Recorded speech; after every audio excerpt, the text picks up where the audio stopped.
Bem-vindos a mais um episódio do Incensuráveis, o podcast da Renascença. O povo foi chamado, o povo escolheu.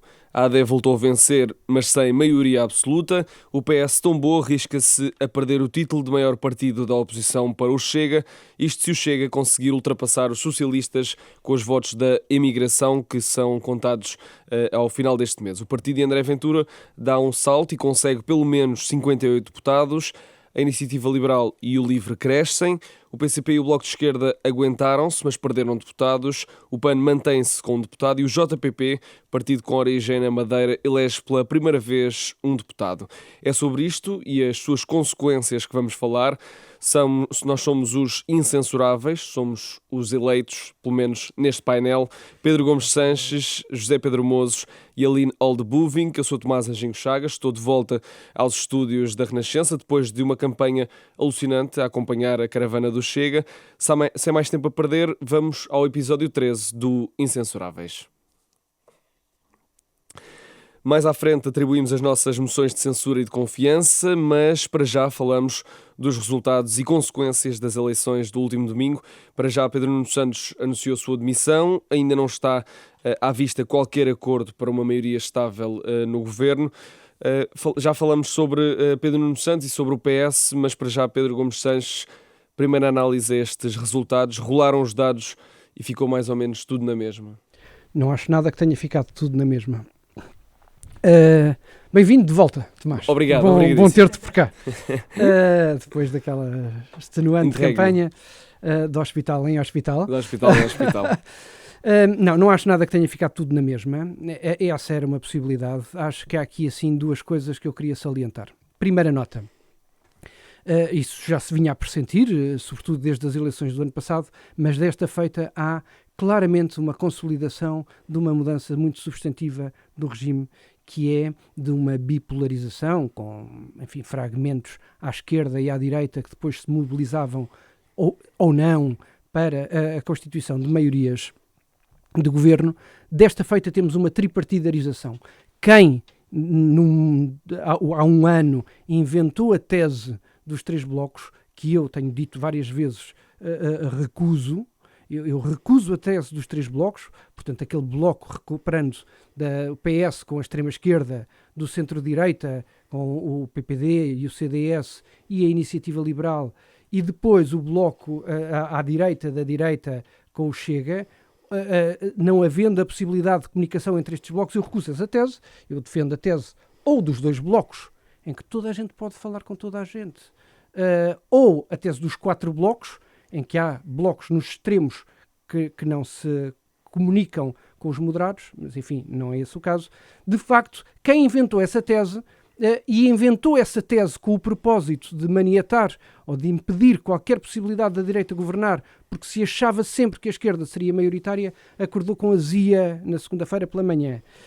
Porque, de facto, este bloco enfraqueceu bastante, e enfraqueceu bastante à conta do PS. Portanto, enfim, e para acabar, o que é que eu salientaria aqui? A consolidação da tripartidarização do regime e dar uma nota em que o PS tem, se não estou em erro numericamente, o terceiro pior resultado da sua história em legislativas, pior do ponto de vista dos números, só Almeida Santos e Vítor Constâncio em 85 e em 87. Este resultado é pior do que o de José Sócrates em 2011, mas sendo o terceiro pior do ponto de vista numérico, é o pior do ponto de vista simbólico, porque há aqui uma quebra numa regra, enfim, que os eleitores iam garantindo nestes 50 anos, que é quando o PSD ou o PS perdem as eleições, ficam pelo menos em segundo, e não foi este caso. Enfim, eu sei que nós estamos a falar antes de se conhecerem os resultados da imigração, mas nada... É provável que o Chega ultrapasse. É improbabilíssimo que o PS consolide o segundo lugar. Portanto, temos o PS em terceiro lugar, numa grande crise identitária que vai durar muito tempo. E, portanto, enfim, primeiras reações, ainda sem falar sobre políticas de governo e alianças, é dar nota disto. É esta mudança muito substantiva do regime, a tripartidarização e aqui uma secundarização de um partido fundador da democracia e que, dar aqui uma nota que é importante, que não há muitos anos quis ser o single party de um single party system. E isso colapsou. Portanto, começava por aí. José Pedro Mozos, subscreves esta análise do Pedro, e se achas que com este resultado da AD o eleitorado mostrou que não está preocupado com a Spinum Viva? Sim, em parte subscrevo o que o Pedro diz, quer dizer, há uma parte que é análise aos resultados e ao que aconteceu. De facto, há uma mudança brutal naquilo que era o sistema como nós o conhecíamos, mudou radicalmente. Nos últimos anos, isso é uma mudança que começou em 2019, desde que André Ventura entrou no Parlamento. Foi só em 2019, foram 6 anos, e em 6 anos passa de um deputado para 58, pelo menos, e poderá ser, 60. sim, poderá ser certamente 60, mas será certamente a segunda força política no Parlamento. Isto é uma mudança estrutural, não por ser o Chega só, mas porque implica a tal tripartidarização. Eu acho que, e já volto aqui, mas para responder à tua pergunta da Spinum Viva, acho que sim, acho que o eleitorado disse que o caso Spinum Viva não interessa. Aliás, vou aproveitar para fazer uma pequena publicidade.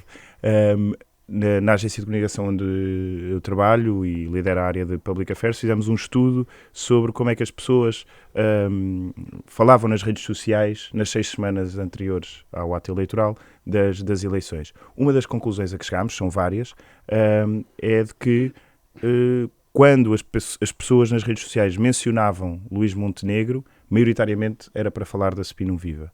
Mas depois, quando mencionavam a AD, a Spinum Viva quase que não era relevante. E, portanto, houve uma condenação de Luís Montenegro, mas isso não manchou a imagem da AD. Eu acho que depois os resultados eleitorais vieram confirmar isso, e as sondagens que íamos tendo já nos vinham a dar essa pista, portanto.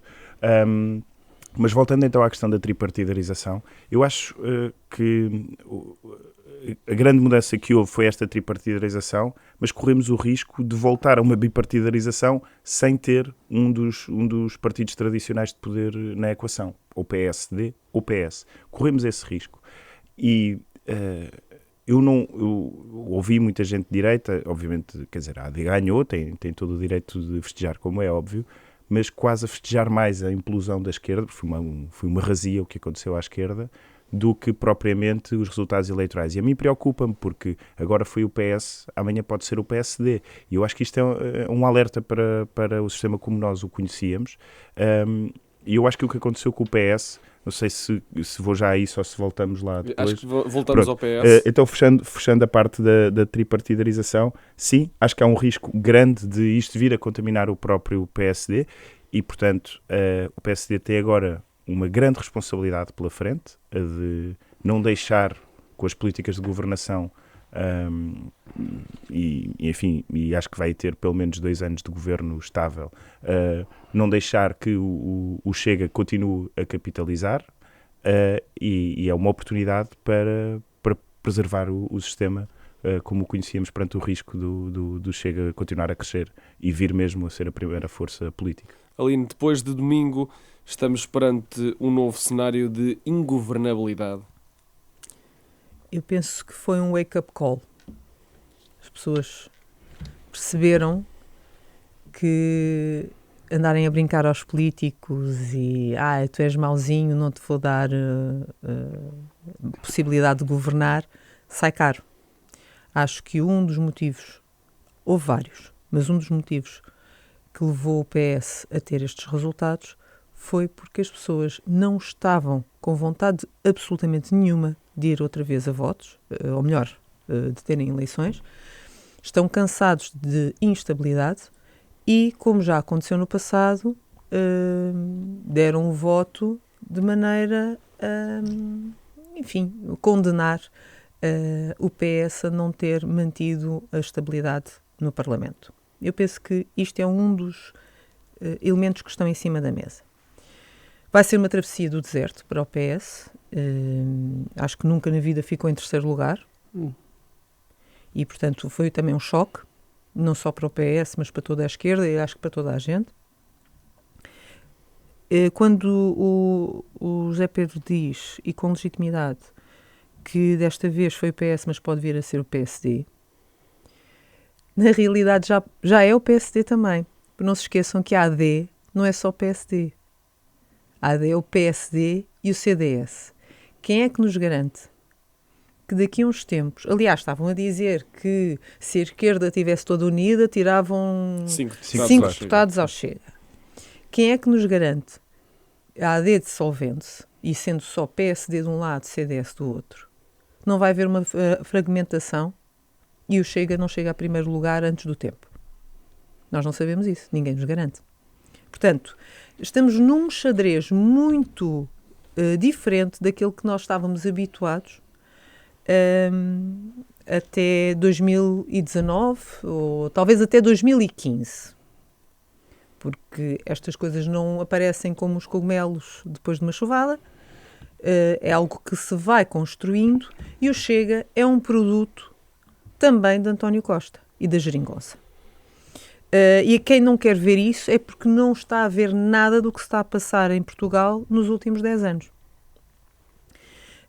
Penso que o Chega é de facto um produto da geringonça, entre outras coisas, nomeadamente o descalabro da imigração, porque toda a gente disse que não, então o Chega está a falar da imigração porque eles são racistas e xenófobos, e vimos que o comportamento da esquerda perante esta situação levou a que as pessoas se agudizassem. Já terminando, mas eu gostava de dizer só mais uma coisa relativamente a esta análise global. É que, falando na Spin Viva e nos casinhos, etc., as pessoas já deviam ter percebido que não é por haver escândalos que um partido vai deixar de ter votos. Aliás, não houve nenhum partido nos últimos anos que tenha tido mais escândalos, mais casos de nepotismo, mais incoerências do que o PS. E, no entanto, teve maioria absoluta. Portanto, é óbvio, aqueles que achavam que se encostavam nos casos e casinhos e no ano horribilis que o Chega teve, que isso iria fazer com que caísse, não percebeu nada de como é que isto funciona. Só uma nota pessoal, enquanto estive em campanha as 2 semanas com o Chega, não ouvi nenhuma pessoa a abordar esse problema com André Ventura. Claro. Pedro Nuno Santos está de saída depois de um mau resultado para o PS. Os socialistas podem estar prestes, como dizíamos, a descer à categoria de terceira força política. Pedro Gomes Sanches, o PS vai ter de mudar em si ou basta mudar o líder? Não. O PS vai ter que mudar muita coisa. O PS está implosivo. Não há a menor possibilidade de o PS voltar ao governo tão depressa. O PS vai ter que se reinventar profundamente. É claro que a escolha da liderança é aquilo que mais imediatamente surge em cima da mesa, mas isso é só uma expressão de uma mudança mais profunda que é preciso que o PS consiga fazer. E que mudança é essa? Bom, a mudança da liderança, a consolidação do carisma desse líder, mas é muito mais do que isso. Vai ter que inventar uma nova narrativa. E isto é um problema que afeta toda a esquerda, mas afeta especialmente o PS, até pelo peso, pela importância histórica que tem e ainda pela expressão eleitoral. Caramba, de facto, o PS tem aqui uma queda muito impressionante, mas continua a ser uma força acima dos 20%. Mas vai ter que inventar uma nova narrativa, novas bandeiras, novas causas.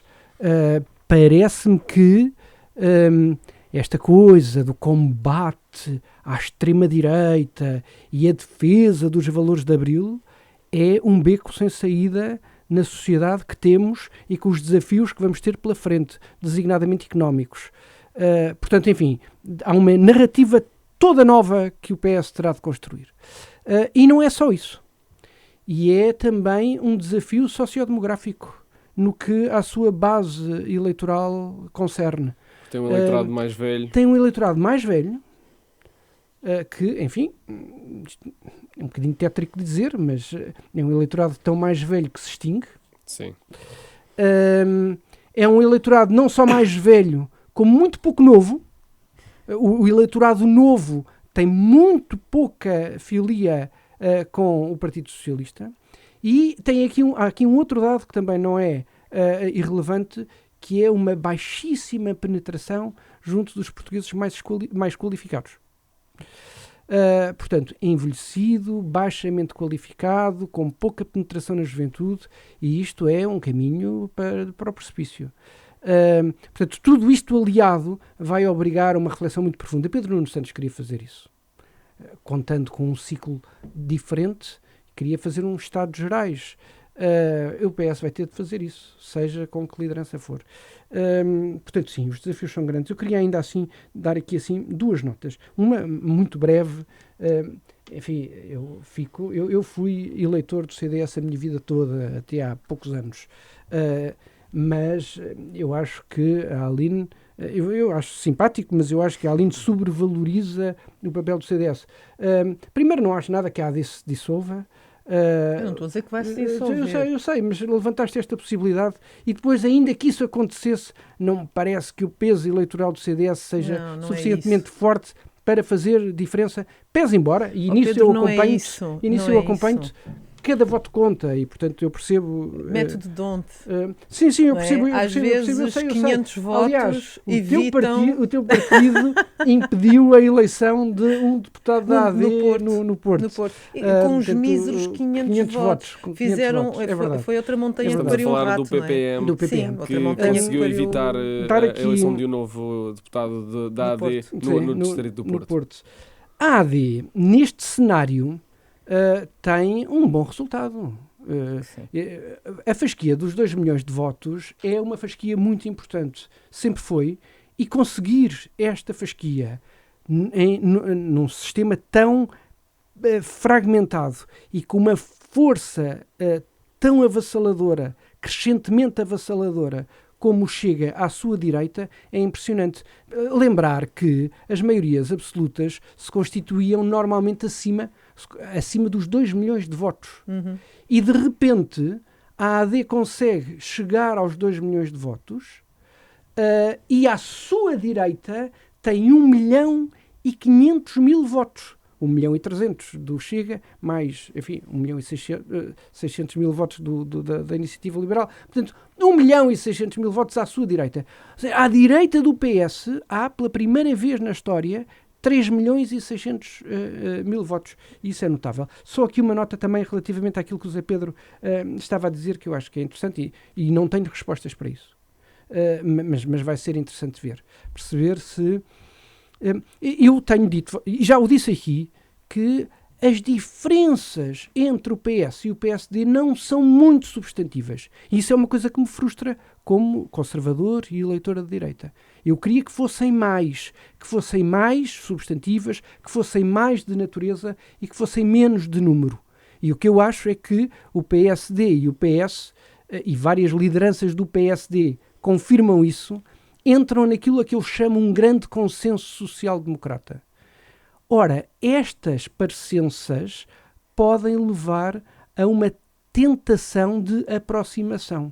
Eu não acho isso positivo, porque de facto aquilo que o Zé Pedro sinaliza é muito verosímil, que é, de repente, há aqui uma amálgama entre os partidos que supostamente deviam de ser de alternativa, mas que na verdade são só de alternância, e depois uma polarização com o Chega, esta força emergente.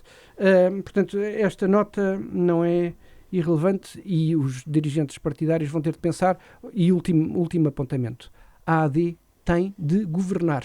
Inquieta-me imenso que o espaço político esteja dominado com políticas de alianças, derrugando para segundo plano as políticas públicas. A AD tem que governar, tem que chegar ao Parlamento e tem que apresentar as suas ideias para a segurança social, para a reforma do Estado, para a educação, para o Sistema Nacional de Saúde e por aí fora vai. Tem que ter ideias de governo e os diferentes atores devem se posicionar relativamente a isso e não ao contrário. Encontrar posicionamentos dos atores para construir as políticas públicas. Isso será, de certeza, um dos paradigmas dos próximos meses. José Pedro Mozes, o que é que aconteceu para o PS chegar a este ponto? Eu acho que há uma evidente saturação do país com o PS. Eu resumiria assim. eu acho que o PS deixou de entender o país e o país deixou de entender este Partido Socialista. Isso deve-se, no meu entender, ao facto de não só ter havido 8 anos de governação muito recentemente, mas de nos últimos 30 anos, 22 anos terem sido de governos do Partido Socialista. Nestes 30 anos houve muita coisa que correu bem, não é por aí, mas não há... Exatamente. Não tem nada a ver com isso. Obrigado. Não há uma identificação, há um cansaço generalizado com o PS. O PS foi e é, para muita gente, sinónimo de poder. E isso criou nas pessoas um afastamento em relação ao Partido Socialista. E acho que no próprio Partido Socialista criou vícios. E esses vícios são, em parte, naturais, porque são muitos anos no poder, mas não ajudaram o Partido Socialista a atualizar-se, a saber ler este novo país que temos. O PS precisa mesmo de uma renovação profunda. Não é preciso ter pressa. Agora sim, recuperando António José Seguro, qual é a pressa, não é?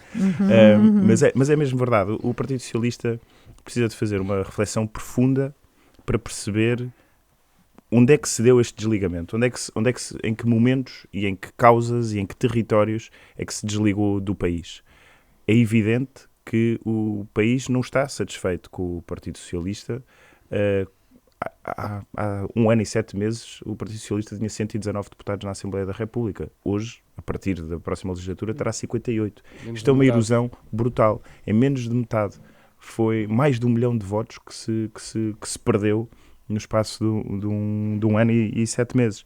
E, portanto, estes vícios de poder e de governação têm de desaparecer do Partido Socialista, que precisa de atrair quadros, formar novos quadros, precisa de estar unido para uma reflexão que é séria, e é importante que essa reflexão corra bem. É importante que corra bem para o Partido Socialista, mas para o sistema em geral, porque o sistema precisa de um PS forte e de um PSD forte para termos a salvaguarda e os pilares básicos da sustentação da nossa democracia e do sistema como o conhecemos.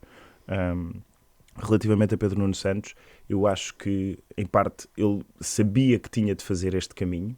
Eu continuo a dizer, Pedro Nuno Santos não teve sorte nenhuma com os timings que lhe calharam. Eu penso que ele até tinha uma boa ideia relativamente aos Estados Gerais, de renovação do partido, mas que era uma coisa que levava tempo e o timing não estava a aconselhar calma nenhuma, era tudo o contrário. E acho que também houve uma parte, enfim, do eleitorado que não se revia nesta liderança de Pedro Nuno Santos.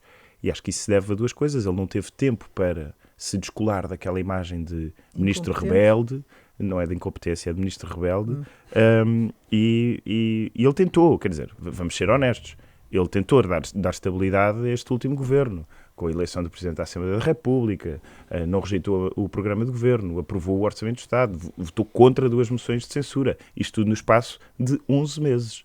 Não se pode dizer que não foi um partido que esteve a dar condições de governabilidade à AD. Não se podia pedir um cheque em branco. Mas pronto, também não foi. Só que isso não passou para o eleitorado, porque quando a legislatura cai, Pedro Nuno Santos tem um voto contra uma moção de confiança que não conseguiu justificar. E eu acho que, embora, enfim, ele quis ser fiel à sua palavra, isso tem a sua nobreza, digamos assim, mas ele não conseguiu transformar a sua imagem. E, portanto, juntando estes 2 fatores, de um PS muito afastado do eleitorado, um eleitorado que está sem paciência para o Partido Socialista, com uma pessoa à frente do Partido Socialista que, apesar das boas ideias e de estrategicamente até ter tomado as decisões certas, não ter conseguido passar uma imagem de confiança aos eleitores, justifica em parte esta erosão do Partido Socialista. E os próximos passos têm de ser a de reflexão profunda. Isto não pode ser encarado como mais uma mudança de líderes. Isto não foi uma derrota em que agora vem um líder diferente e de repente o partido anima-se outra vez. Não é só uma questão de carisma do novo líder. É mesmo uma questão de programa, uma questão de ligação ao país real. E de causas. E, portanto, tem de haver uma reflexão séria, aprofundada, que volte a ligar o PS ao país e não podemos entrar nesta discussão só naquela grelha de análise clássica de o homem que se segue, não é o homem que se segue, é as políticas que se seguem dentro do Partido Socialista, correndo o risco de acontecer aquilo que aconteceu a muitos partidos socialistas por essa Europa fora, desde o PASOK ao Partido Socialista Francês. É preciso mesmo perceber esses sinais, perceber os nossos sinais e voltar a ligar o PS ao país. Aline, sabemos que não é o partido com que mais simpatizas, mas que causas encontras para esta hecatombe eleitoral do PS? Várias. Eu não concordo nada do que o José Pedro está a dizer. Eu penso que É um habitué. exatamente, mal seria. É a frase mais... Já nem soa bem o episódio se não ouvirmos esta frase. Até desconfiaríamos. Pois, até é estranho. Eu acho que nós só no futebol é que... Haja alguma coisa. Haja alguma coisa. Acho que é exatamente este tipo de análise do ninguém entendeu a bondade de Pedro Nuno Santos, que ninguém compreendeu aquele homem que estava com umas causas fantásticas e que até beneplacitamente estava a deixar a AD governar. Este tipo de discurso mostra bem que não perceberam absolutamente nada. Isso é só uma parte da minha análise. Sim, está bem, eu sei que é, mas essa parte é uma parte substancial. Isto faz-me lembrar o discurso execrável de Pedro Nuno Santos de derrota, mas um discurso que é vergonhoso. Vergonhoso. Aquela atitude dele é mesmo de quem é o menino mimado, que não lhe deram o brinquedo, ele vai-se embora e mesmo assim ele não percebeu o que é que aconteceu. Nem ele nem a Mariana mete água, não é? Porque a Mariana morta-água não precisa que lhe furem o porta-navios para aquilo afundar.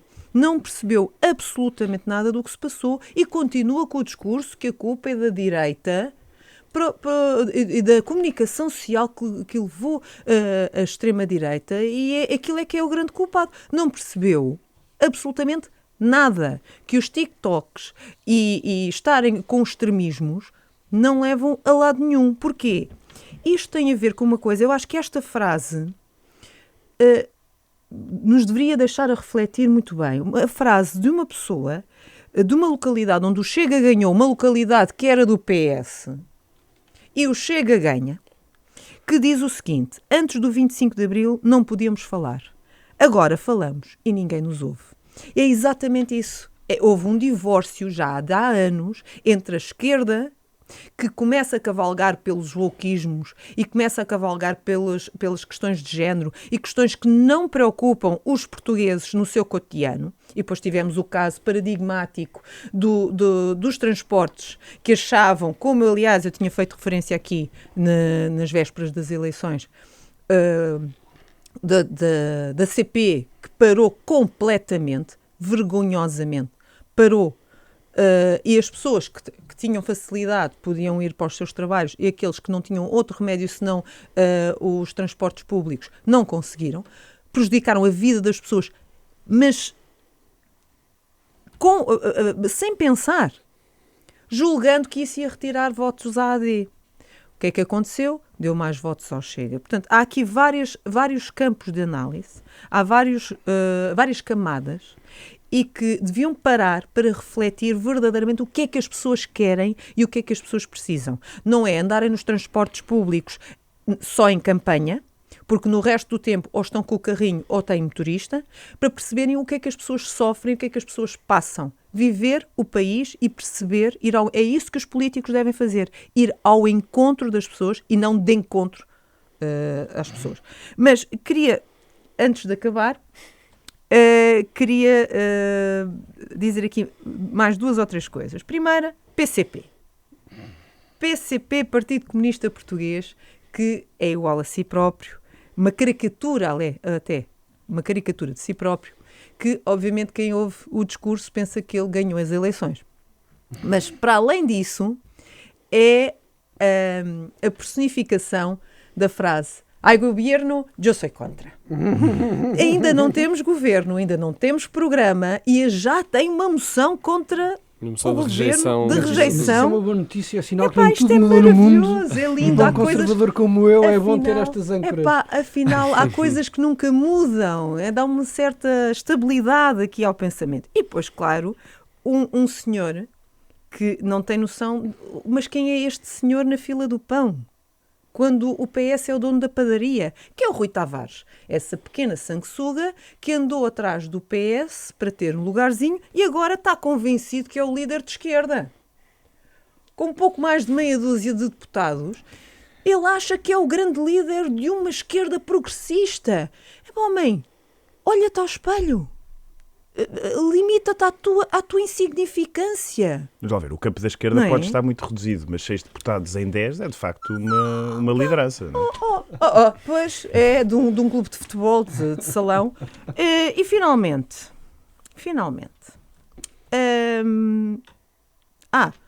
antes do finalmente, deixem-me fazer este parágrafo, por amor de Deus. Mas quem é que na sua capacidade mental pede opiniões ao José Sócrates para comentar isto? Está tudo doido. Então, um dos principais culpados da nossa última bancarrota, o homem que não tem provas dadas para opinar em nada, está agora a falar na comunicação social sobre o que é que se passou. O quê? Vamos ouvir os conselhos do José Sócrates para a AD governar? Ou para o próximo líder do PS? Homem que enterrou o PS, enterrou o país, enterrou toda a gente e anda aí a passear pela Ericeira, se calhar a fazer surf. Então continue, mas não fale, homem, não fale. Ninguém já te pode ouvir. Bom, esvaziar as bandeiras mais óbvias e ouvir os portugueses por outro lado, acho que é a melhor forma de lidar com o Chega. No fundo é isto. Não é?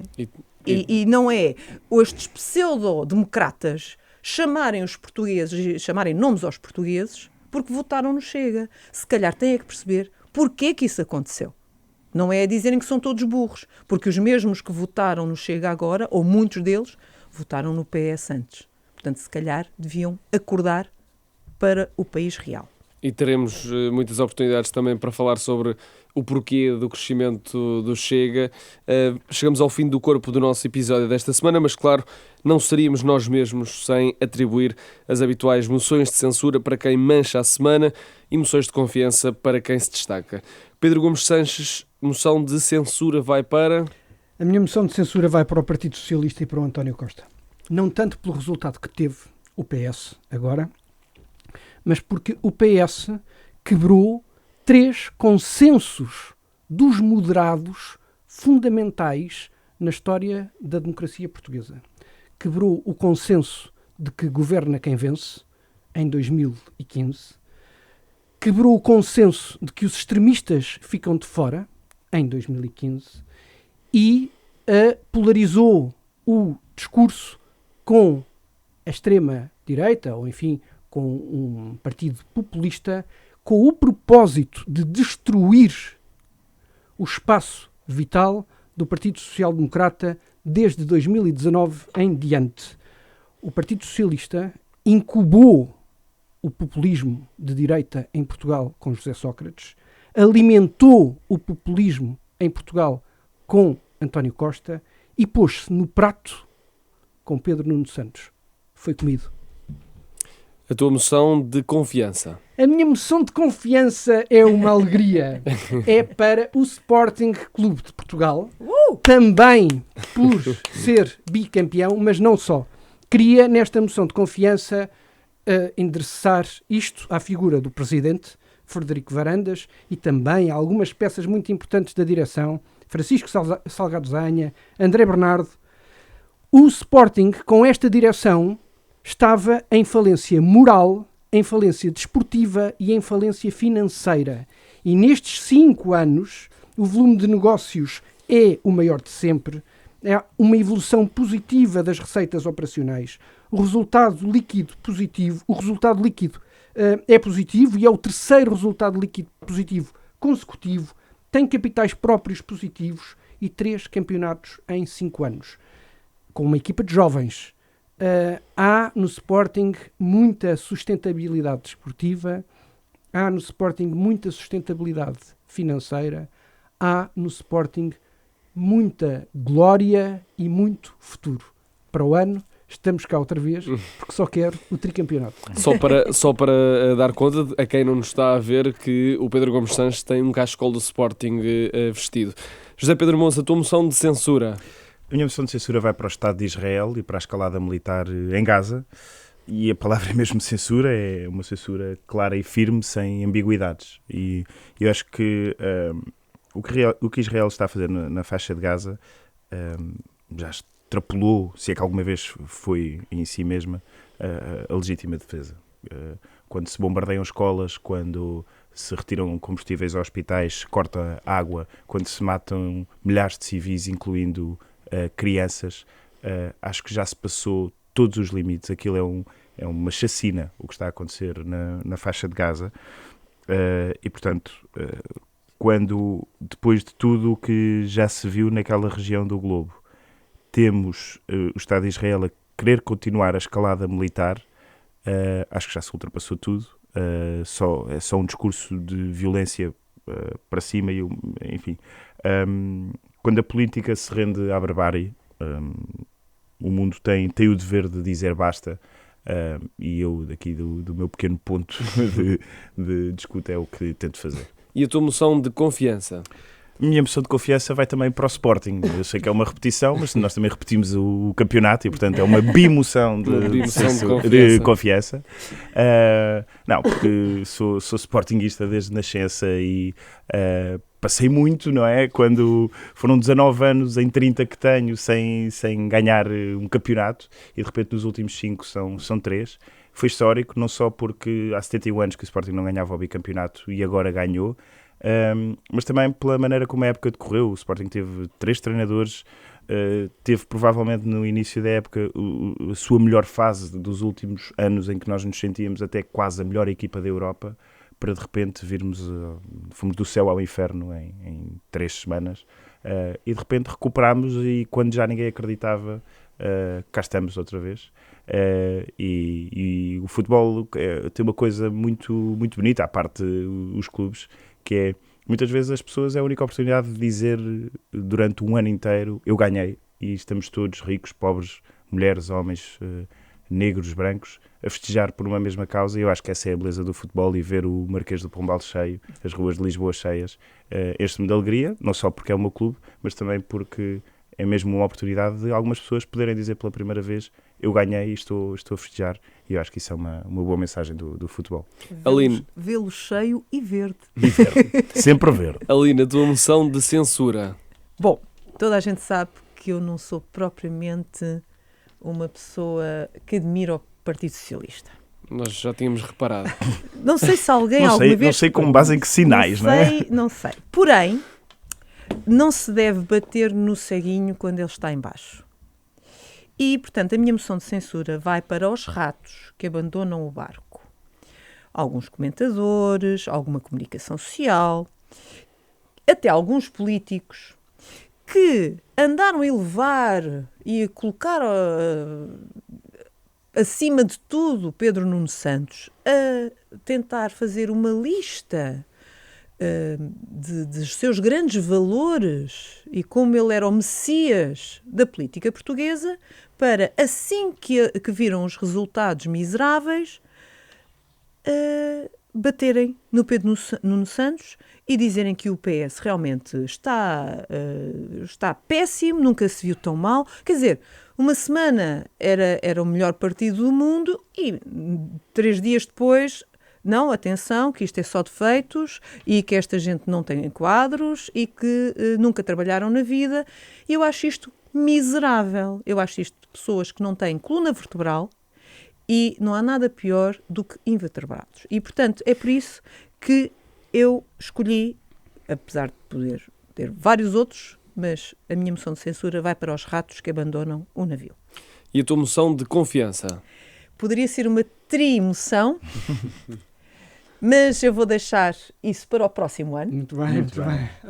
Portanto, a minha moção de confiança vai para o casal Maria e João Cortês de Lobão, que são responsáveis pela Fundação Gaudium Magnum, pela impressionante coleção de arte que têm e a valorização do património que fazem, e já em janeiro tinham evitado que um espetacular quadro de Domingos Sequeira saísse do país, fazendo aquilo que o Estado não fez, que foi comprá-lo para ele permanecer em território nacional, e agora fizeram o mesmo com um retrato extraordinário de Dom João V, feito pelo pintor Domenico Duprat. E, portanto, vai a minha moção de confiança para aqueles que, e neste caso para este casal, que é excepcional e que está a disponibilizar a cultura, a arte e o melhor que nós temos do país a todos. A nossa dose cultural aqui promovida pela Aline, a dose cultural que nós não sabíamos que precisávamos. É assim que chegamos a mais um episódio, ao fim de mais um episódio do Incensuráveis, o podcast da Renascença. Contámos com o apoio técnico do Rui Glória. No vídeo esteve a Beatriz Pereira. O nosso painel continua a ser o eleito: Pedro Gomes Sanches, José Pedro Mozos e Aline Oldebuving. A eles ninguém os derruba, quaisquer que sejam as eleições que aí vêm. Eu sou o Tomás Anjinho Chagas. Como sempre, convido-vos a partilhar e a avaliar o nosso podcast, que acontece todas as semanas, há 13 semanas consecutivas. Por isso, para a semana, levam connosco novamente. Até lá. Obrigado.